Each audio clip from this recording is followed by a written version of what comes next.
Geburtstag und du weißt, wenn du Hilfe brauchst, wir sind für dich da. Digga, warum hat er eine Ölflasche in der Hand? Hä? Billy! Hugo! Mein Bester, ich wünsche dir alles Gute zum Geburtstag. Viel Gesundheit, viel Glück. Ich hoffe, du feierst deinen Tag mit deiner Familie und deinen Freunden. Wenn nicht, Freunde! auch nicht so schlimm. Bleib so, wie du bist und genieß deinen Tag. Willi! Danke. Digga, Junge, ich schwöre auf alles. Ich dachte für eine Sekunde.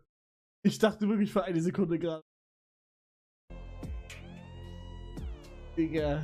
Achso, die Kamera läuft schon. Jo, Hugo, was geht? Alles gut zum Geburtstag. Ich hoffe, du kennst mich noch, auch wenn du jetzt so Fan bist. Und ich wollte dir nur sagen, dass du jetzt auch einen scheiß Rennen hast. Hey, wer ist das? Jan.